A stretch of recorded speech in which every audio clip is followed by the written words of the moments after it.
Probably getting close to that time here. Probably a little past that time.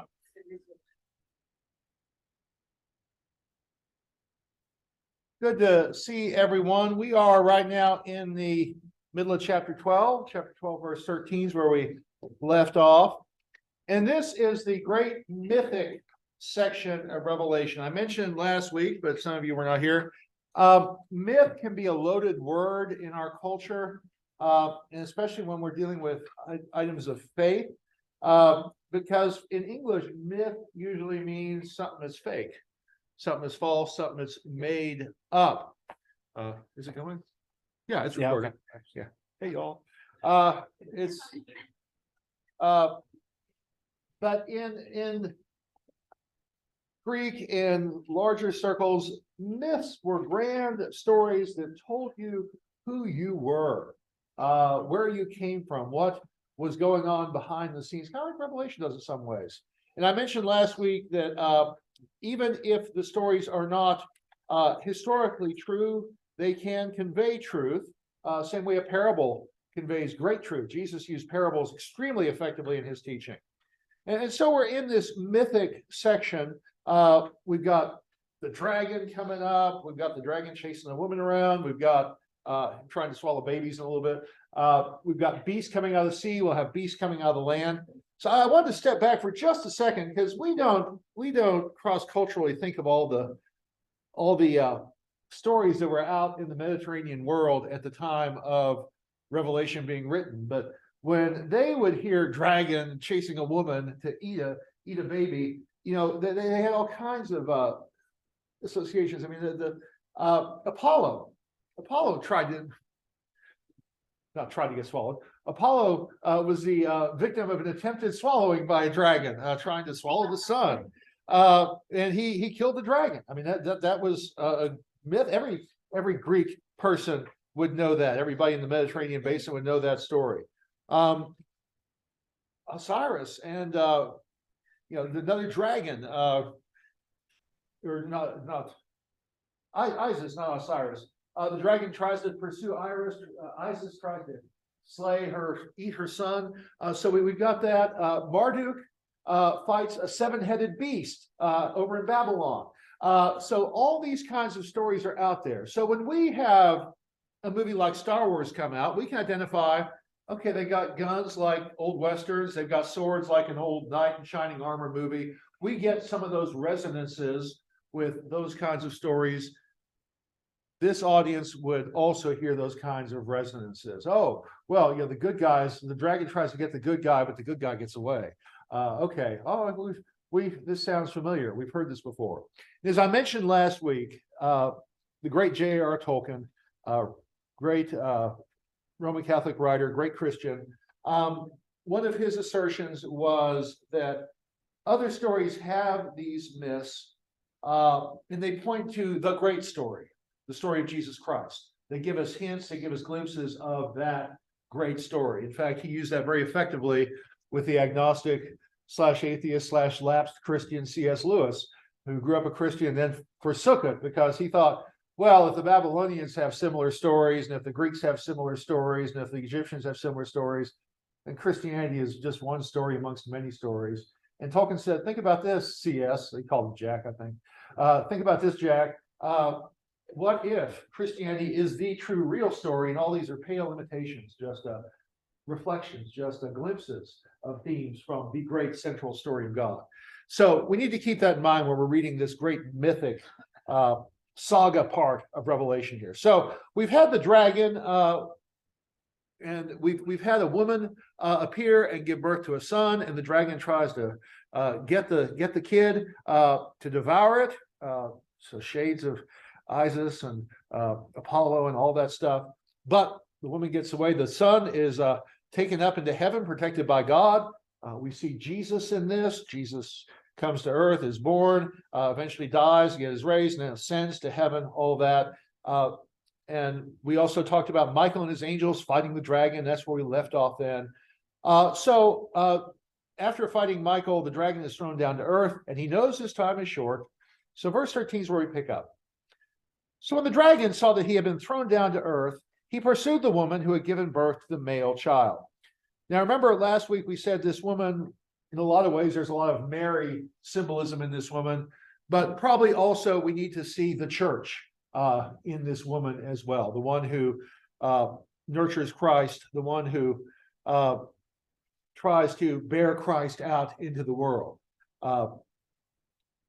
Mary is never superior to Christ. Mary simply is the one that brings Christ out into the world. She participates with God's work in doing that. So the dragon is after the woman. So after the church, we might even think at this point. The woman, though, was given 2 wings of the great eagle, so she could fly from the serpent into the wilderness, to the place where she is nourished for a time, and a half time. 3.5 times we've had that theme before. 2 wings of an eagle. Any resonances that come to mind? And he will raise you up on eagles. Exodus. It's an image that God gets his people out of Egypt, bears them on the wings of eagles, symbolically, poetically. It's not, God doesn't fly the people out on Pan Am or anything. They're walking, they're on foot. But talk about God taking them out on eagle's wings. That it's God's mighty power that gets them out of there. So she is literally given wings to get out into the wilderness. And again, we mentioned this last time, but wilderness in most of the Greco-Roman world was a nasty place, a dangerous place, a place you avoided, a place where you might get mugged, a place where you might get killed, a place where you might get eaten, a place where you might starve to death or die of thirst, depending on where you are. But scripturally, there are some times that the wilderness has wonderful nurturing qualities. It is a womb-like place. It's a place of intimacy with God. Elijah runs back to the wilderness, even goes to Mount Sinai. The Hebrew people are wandering in the wilderness 40 years, following God intimately, being fed by God daily. In Hosea, I mentioned this last week, God wants to bring Israel back out into the wilderness with him so he can woo them again, have a second honeymoon with them because they've been unfaithful to him. So out in the wilderness, so God is protecting her in a place, and she's nourished there. God took care of the prophet Elijah with ravens feeding him in the wilderness before too. So you get all these wonderful images here. Then verse 15, then from his mouth the serpent poured water like a river after the woman to sweep her away with the flood. We've had flood images in scripture before, destruction by flood. But the earth came to the help of the woman. It opened its mouth and swallowed the river that the dragon had poured from his mouth. Curses foiled again. So the dragon sends out water. And don't forget what water is. We live in a semi-arid climate and we need water and all of that. But we don't like floods. When our annual rainfall comes down in one day, that's a problem. And, I've been in Odessa when they've gotten their annual rainfall today, and you don't want to be driving around in Odessa when that happens. So it's a bad scene. Also remember, the sea is important to the Mediterranean economy, to the Roman economy especially, but it's also a dangerous place. They wouldn't even cross the ocean. They would hug the shore. They didn't really. The only reason you would cross the Mediterranean is if you got blown off course, or if you had to get to one of those islands. That was a death-defying act to kind of head out across the Mediterranean Ocean. You really wanted to kind of hug the shore where it was safe and you were protected. And so sea is something dangerous. So water is often a demonic force in Scripture. I mean, the waters are where these chaotic monsters live. The waters are turbulent when Jesus is on the Sea of Galilee, even a small lake, and Jesus is able to have power over them. Remember those pigs in the Gadarene demoniac story? The pigs are sent back into the water. Demonic possessed pigs are sent back to a demonic infested water area. Jews were desert people. They didn't like, they were a little scared of water anyway. So sending water is a nasty thing for the dragon to do, but the earth cooperates and gets rid of it, opens up and swallows it up. Dragon is trying to swallow the kid's taken away. Dragon tries to drown the woman. Earth swallows up the water. So, verse 17, then the dragon was angry with the woman and went off to make war on the rest of her children, those who keep the commandments of God and hold to the testimony of Jesus. So, who belongs to Mary? Who belongs to the church? Well, all those who are trying to be faithful to God. And so the dragon's been thwarted. He's been thwarted by God. He's been thwarted by God's creation. And so he's going to lash out against the next victim in line. And those are the people who are faithful to Jesus and to God. And so if you're a Christian undergoing persecution from the Roman Empire, maybe that's because Satan is lashing out at you. Maybe that's because Satan figures you're weak and he can pick you off when he can't get the other entities. Couldn't get Jesus, can't take out the whole church, so he's going to go after some individual Christians and try to pick them off. So be encouraged, Christians who are undergoing persecution. Satan's time is short. He knows his time is short. He's just lashing out in anger. So hang in there. Folks have compared this before to World War II, to D-Day. In June of 44, World War II, it was a pretty decisive turn when the Allies were able to establish a beachhead in Normandy. It took almost a year for the war in Europe to end. They still had to conquer some territory, still some things to do. But it wasn't quite a fait accompli at that point, but it was set in motion that the end was coming. And the fact that Russia was coming the other direction to Hitler's Germany also meant that there was going to be a crushing movement. So in 44, we weren't over with World War II, but the end was in sight and it was moving that direction. All right, so far so good here. For questions or thoughts, or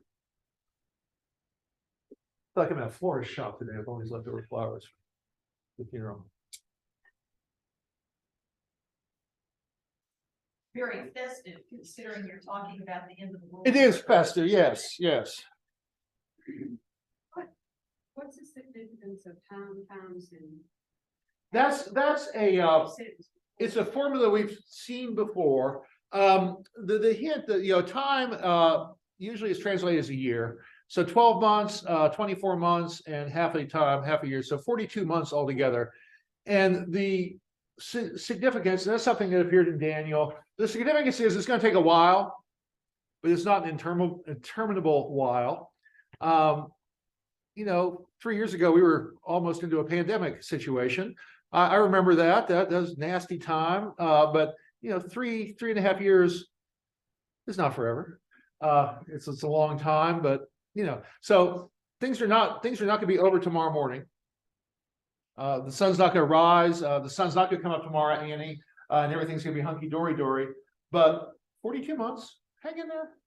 It's a time, but it's not something that's unendurable. It's not something that's going to be going on for thousands and thousands of years or forever. 42 months. Hey, I could do 42 months. The guys in the prison movies. I could do 42 months standing on my head. No big deal. Short time. Okay. So she's not going to be cared for a short time. Well, she's going to be cared for, and the dragon will be put down. She won't need to be cared for after that. God's going to protect her for a while. The 42 months is, things are still playing out. The end is not here yet, but the end is in sight. So be encouraged. Hang in there. Don't despair. Don't despair. The dragon's time is short. It's short. It's not nothing, but it is short. And so hang in there. Yeah, Jimmy? And he knows it. And he knows it. He knows it. The clock is ticking. So do what damage you can. He's lashing out to do what damage he can. All right.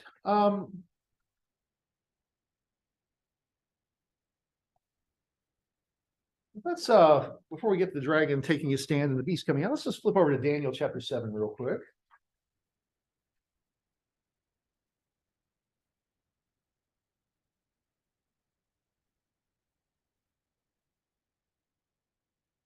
Come on.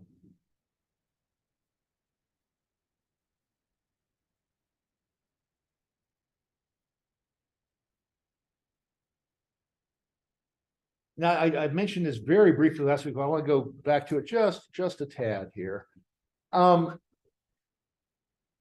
So in Daniel 7, we've got a vision of beasts, 4 beasts.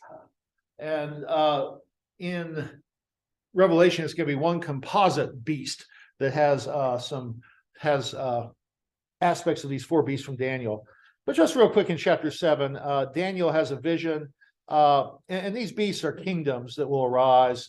You've got Babylonians, Persians, Greeks coming in, maybe Romans was in Daniel's view. There's argument about how you number the beasts, but so 4 beasts coming out of the sea, different from one another. Verse 3, verse 4, one was like a lion with eagle's wings, but the wings were plucked off. Another beast appeared, looked like a bear. Verse 5, those that are trying to interpret Revelation in a modern way always associate the bear with Russia or the Soviet Union or Russia again. He had tusks in his mouth and all that. Another beast was a leopard, had 4 birds' wings. And then there's a 4th beast, terrifying and dreadful and exceedingly strong, iron teeth, devouring, breaking in pieces. And it was different from all the beasts that preceded it. Into verse 7, it had 10 horns. Now I was considering the horns, and another horn appeared, a little one coming up. And earlier horns were plucked up by the roots. So you've got kingdoms, and you've got kings being symbolized by horns and perhaps by heads as well. If you look over at verse 23, let's jump over to that of chapter 7. There's interpretation of who these beasts are. And for the 4th beast, there's going to be a 4th kingdom on earth. It's going to be tougher than all the others. They'll devour the whole earth, trample it down, break it to pieces. Is Daniel talking about Alexander the Great or Rome? There's argument about that, but probably one way or the other. Yeah. 10 horns, out of his kingdom, 10 kings shall arise, and then another one's going to arise. So these horns, these things are symbolic of kingdoms and kings. And so keep that in mind as we proceed on here. So, and remember, the dragon is Satan. But the dragon, in end of chapter 12, verse 18, then the dragon took his stand on the sand of the seashore. And remember, sea, again, is a nasty place for Jewish folks historically. And what does John see? I saw a beast rising out of the sea, having 10 horns, like Daniel again, 7 heads. We talked about Leviathan, the sea monster, having 7 heads in the Old Testament. On the horns were 10 crowns or diadems, and on its heads were blasphemous names. Idolatrous things were written on it. Remember, the Caesars were starting to be worshipped like gods. And so that's probably what the implication is, that the names of the Caesars are there. Hint, hint, hint. And the beast I saw was like a leopard, and his feet were like a bear's, and his mouth was like a lion's mouth. That sounds a lot like the different beasts of Daniel, but they're all glommed together in this uber super beast. That if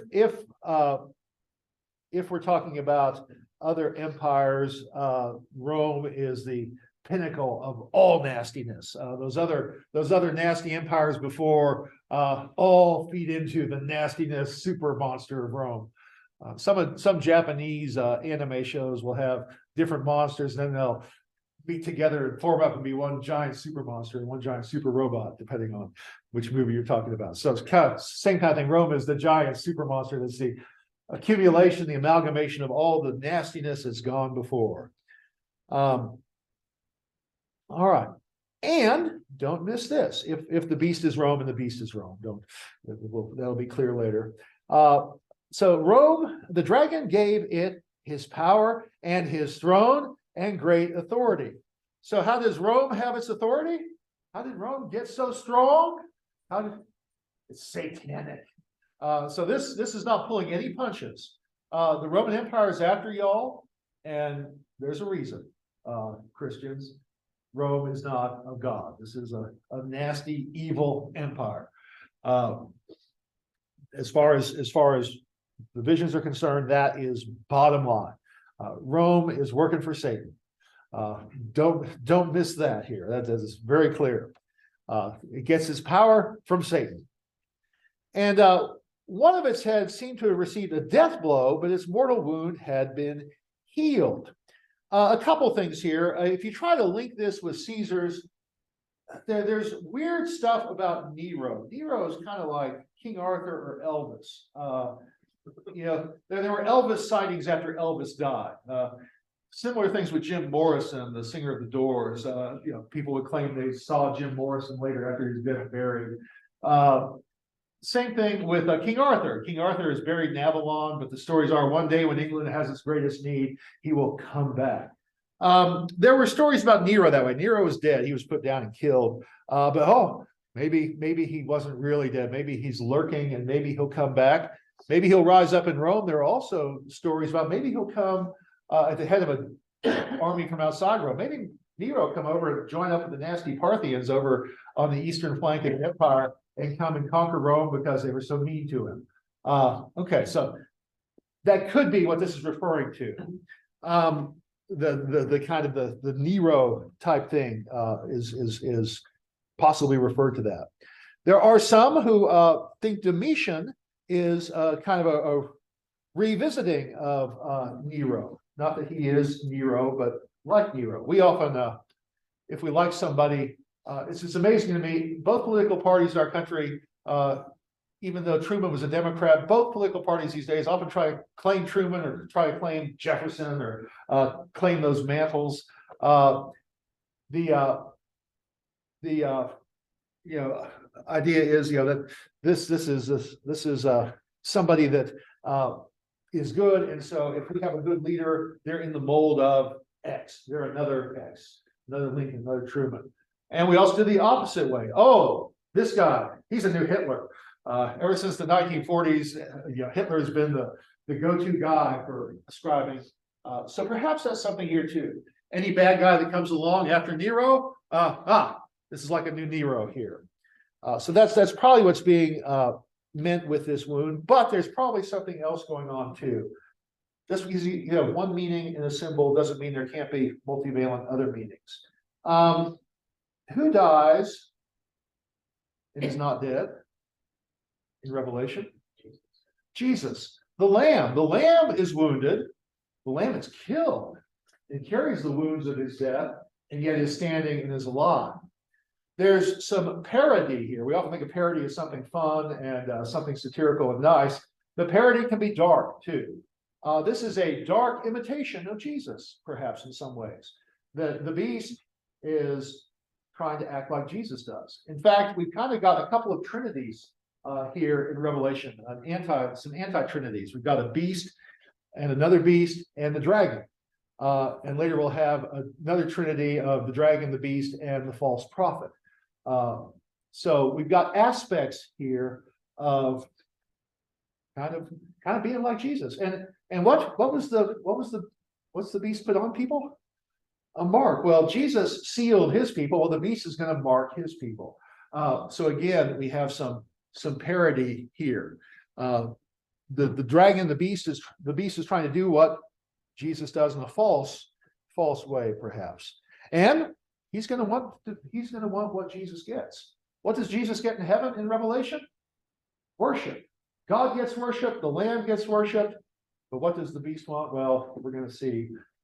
They're going to want the same kinds of things. So we've probably, whether or not this ties exactly to Nero, and it probably does, it probably also is an anti-nasty flip of claiming the same kind of power and authority Jesus and God have.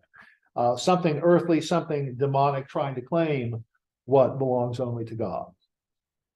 So the beasts, one of the heads appeared to be wounded, had been healed, and middle of verse 3, and in amazement, the whole earth followed the beast, and they worshiped the dragon. So they worship Rome and Satan, for he had given his authority to the beast, and they worshiped the beast, saying, "Who is like the beast, and who can fight against it? Our beast is the best." Well, no, there's a lamb that is far more important than the beast, but okay. This beast does not deserve worship, but people are worshiping it anyway. In the Old Testament, Jews often say stuff like, "Who is like God?" Who is like God? Yeah. And this is it's a direct slam on that. Who's like the beast? Who can compare to the glory? And this is something for Christians. I'm not going to meddle too much, but we have to be very careful. Because we're not the persecuted tiny minority, at least not yet. That could change. That could change at some point, but that's not the way it is now. Even though we always every group for some reason likes to think of themselves as persecuted, picked on. They're picking on me, and everybody does that. But one of the things we have to be very careful about is that the Christians here are powerless. We as Americans are part of the most powerful empire type structure. It's not an empire strictly, but we're part of the most powerful country in the history of the world at this point. And so we have to be very careful. We've got an American flag in church. It's a subsidiary symbol. The cross is primary. I like being a citizen of the United States, but my allegiance is to God first. We have to be careful. Patriotism is a wonderful thing. But if it becomes our ultimate worship, our ultimate goal, our ultimate love, our ultimate idol, it can become very dangerous. And that's what's happening with Rome. Caesar is being worshipped here. Rome is being worshipped. And so we have to be careful. God is God. God alone is ultimate. God alone deserves our ultimate worship. We can be good citizens. Paul talks about that in Romans earlier. Of course, they weren't persecuting him during that time. We can be good citizens. We can pledge allegiance to the flag, but God comes first. All right, here ended that sermon. All right, so verse 5. Are we back in Revelations or still in Daniel? I'm just. Oh, we're in Revelation. I'm sorry. I'm sorry, Abby. We are in Revelation chapter 13, verse 5. I'm sorry. Did I not make that? I may not have. We are definitely in Revelation here. Okay. Yeah. Sorry. Yeah. I hear flipping of pages, which means, oh shoot. Okay. I did not make that clear. I'm glad you asked it now. Okay. So yeah, we're definitely in Revelation. So Revelation chapter 13 here. All right, verse 5. So the beast, the Roman Empire, was given a mouth uttering haughty and blasphemous words, and it was allowed to exercise authority for 42 months. There's that temporary thing again. Now, the Roman Empire operated for longer than 42 months, but it's again a symbolic number. It's an endurable time. It's a time you can get through. And it opened its mouth to utter blasphemies against God, blaspheming his name and his dwelling, that is, those who dwell in heaven. Also, it was allowed to make war on the saints and to conquer them. And let's not miss that word. We'll see that word again in Revelation. It is allowed to make war. Who allows it? Well, God is the one who ultimately has charge. God lets other choices happen. God lets other entities like Rome make some decisions. God allowed Egypt to enslave the Israelites, the Hebrews, for 400 years. But he did something about it eventually. So God's allowing it. Remember, we are not a dualistic system where evil and good are evenly matched. God is ultimately in charge of everything. If anything bad happens, it's not because God causes it, perhaps, but God does allow it. If God is ultimately in charge, God has to allow it. And Revelation wants to remind us of that here. It's being allowed. God's letting this play out, but God still has ultimate authority. So the beast is allowed for a while, for 42 months, to make war on the saints and to conquer them. I had a footnote says that sentence about making war on the saints and conquer them is lacking in some ancient manuscripts. It does say other ancient authorities lack this sentence. That's interesting. We will see the word allowed again in the next chapter. Our next section of chapter, it's again in verse 14. It's again in verse 15. So, that's like I said last week, when you're copying by hand, there is no really perfect copy that we have.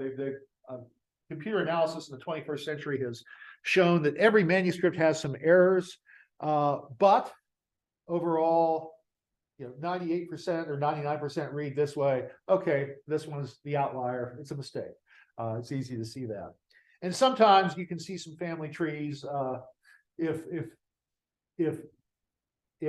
87% have it this way, and then 13% have it the other way, And that 13%, some of them copied from another one, and you can, kind of see a family tree going there. Sometimes those errors do perpetuate in the copying process, but that's it's amazing. I would say it's amazing. It's as close as it is. Especially medieval monks working by little tiny flames. And okay, so where were we? Oh yeah, okay. So middle of verse 7. So the beast was given authority over every tribe and people and language and nation. We've seen that formula before in Revelation. Who praises God? All people. Every people, language, tribe, and nation are gathered around the throne and praising the Lamb. We see that language. But for now, the beast is allowed to exercise some authority over them. Go ahead, Jimmy. Well, I was just going to ask, is the beast getting the authority from the dragon that's kind of usurped everything too? Or is it really? Well, ultimately it has to be from God. But yeah, but the dragon's kind of. Well, the dragon's given it the authority, the throne, the power. So I would say John certainly wants us to see, or God wants John to see that. So like what Jesus said to Pilate, he wouldn't have the authority over. Yeah. And it's given to him by Caesar, but where does Caesar get it from? Well, God allows it, but Paul is much nicer to the Roman Empire. It was before they cut his head off too. Before persecution started, Paul was in end of Romans. You can obey secular authorities, and when things are going decently and secular authorities aren't trying to chop up your head, that might be the thing for good Christians to do. But if they're persecuting you, then you need to hunker down and do something else. You need to, you might not want to trust secular authorities in the same way if they're coming after you with an axe or with a cross to nail you to it, depending on your citizenship status. All right, so every people, language, tribe, and nation, and all the this is global language. All the inhabitants of the earth will worship. Well, of course, not everyone. Everyone whose name has not been written from the foundation of the world in the book of life of the Lamb that was slain or slaughtered. So there is a remnant. There are faithful people who are not going to be seduced by the worship of the beast, but a lot of people are going to fall for it. A lot of folks are going to be seduced by the Roman Empire and its power and its wealth. That'll come up later in Revelation. When Romans destroyed, one of the groups that cries the most is the merchants, because they have grown very wealthy, making a lot of trading happen in the Roman Empire. So far so good. Any more thoughts here? So let anyone who has an ear listen.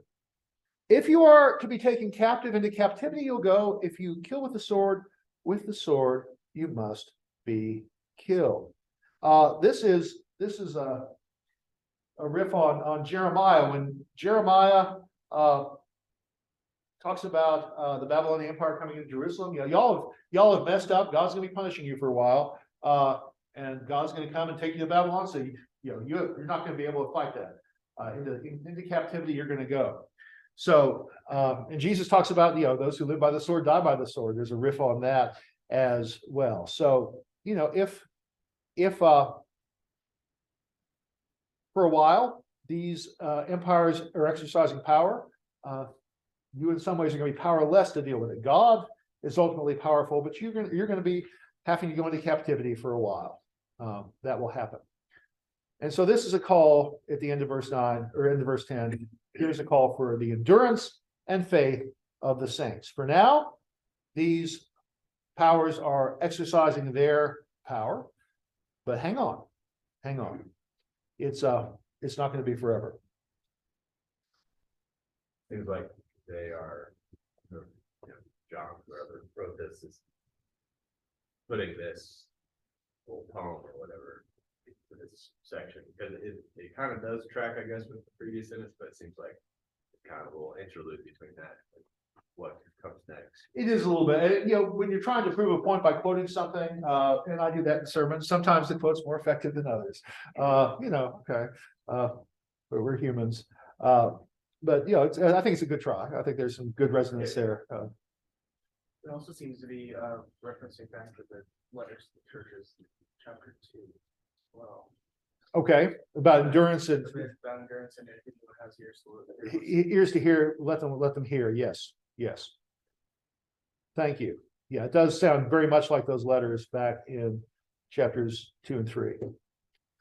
And I do wonder if he's trying to like complement what he just said about being written from the foundation of the world in the book. It's like, but it's also dependent on, your faithfulness. Like, Right, right. You have been chosen, and then we don't want to get into Calvinism 1500 years later and predestination and all that, but a predestinarian could make some arguments out of this. Those people have been chosen by God. But some are faithful. Not everybody is being seduced by the beast here. Well, that's not bad enough. Let's get the other beast, the second beast, the beast from the land. This beast may be the same as the false prophet that's mentioned a few chapters later.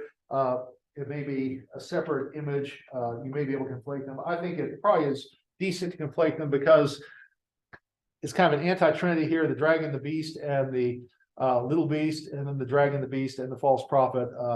Maybe John is just playing with two different Trinitarian assemblages. Maybe they're the same. I suspect it may be the same in his mind, but we'll get to that later. All right, so another beast rose out of the earth. It had two horns like a lamb, and it spoke like a dragon. Okay, don't miss that juxtaposition here. It seems to be like a lamb, but it's speaking with the mouth of Satan. So it's posing like Jesus and speaking like the devil. All right. And it exercises all the authority of the first beast on its behalf. And it makes all the earth and its inhabitants worship the first beast whose mortal wound had been healed. And it performed, okay, let's stop for a second. So what this probably is, if Rome is the great beast, and this second beast, this little beast from the earth, lammy-like beast, is trying to get people to worship the other beast, this is probably the emperor cult that is arising, especially in the Eastern Roman Empire, but later will take over the Western half of the Roman Empire as well. So the big push against Christians will be that they are not worshiping the emperor as a god. That emperor cult where, the early emperors became gods when they died. Later emperors get worshipped in the East first, even while they're on the throne.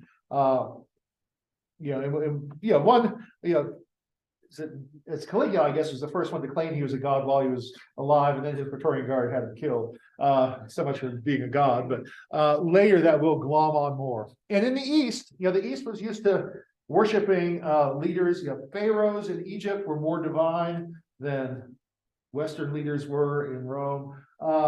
And so you got that in Persia and Babylon too. And so it bleeds into the eastern half of the Roman Empire before it takes over the whole Roman Empire. But where is Revelation from? It's from Asia Minor.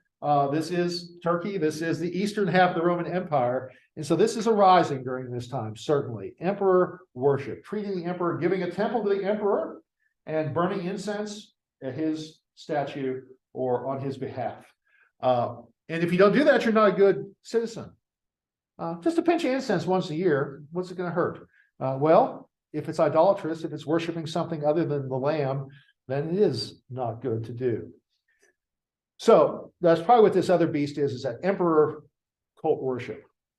And there's some wonderful stuff here. It performs great signs, even making fire come down from heaven to earth in the sight of all. If you remember in the Exodus, Moses and Aaron are able to do signs. The Pharaoh's magicians, with whatever magical technology they have, are able to do some signs as well. Are they counterfeit signs? Or okay. But the message is somehow they are also able to do some of the similar things and fool people. So the little beast, the earth beast, the emperor cult beast, lamb beast, is able to do signs. And by the signs that it's allowed to perform, there's that word again, on behalf of the beast, it deceives the inhabitants of the earth, telling them to make an image for the beast that had been wounded by the sword and yet lived. And it was allowed to give breath to the image of the beast, so that the image of the beast could even speak and cause those who would not worship the image of the beast to be killed. There were suspicious statues that had been unearthed in various temples. There are some hollow statues. There are sometimes some speaking tubes that are discovered that a priest can be off stage and the statue talks.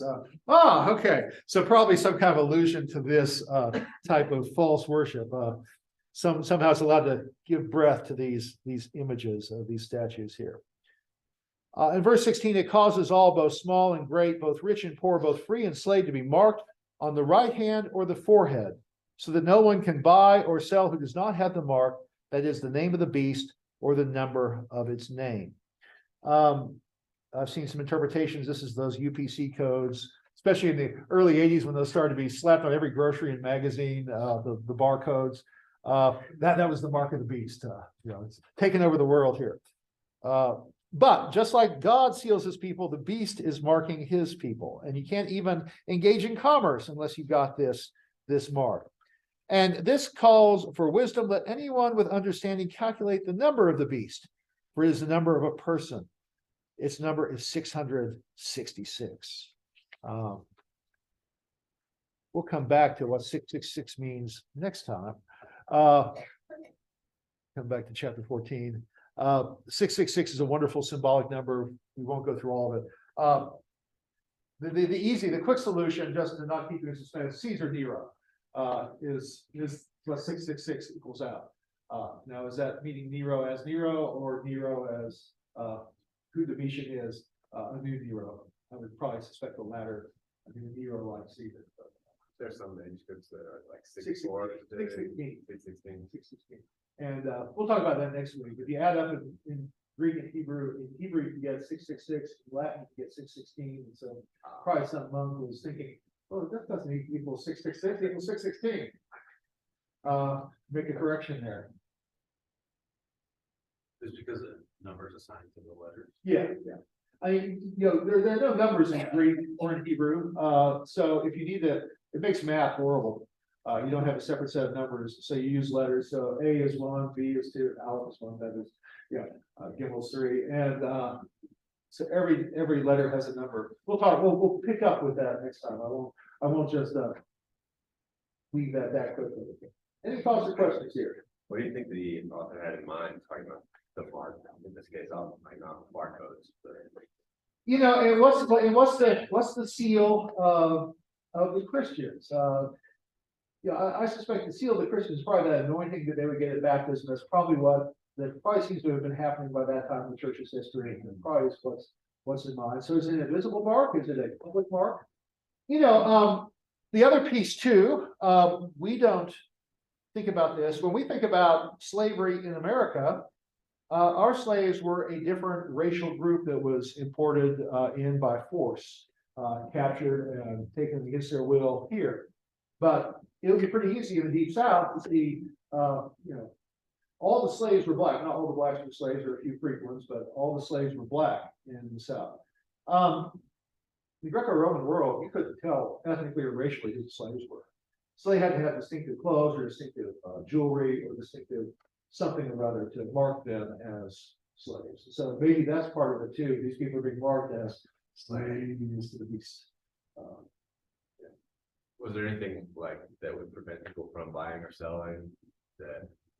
Well, ultimately, I guess Caesar, the Roman Empire, be in charge of commerce, and if you've got coinage that, that's a good question. How would you enforce a ban on buying or selling? Could you stop bartering happening in the black market or something? Maybe not, but the public markets, yeah, maybe you could.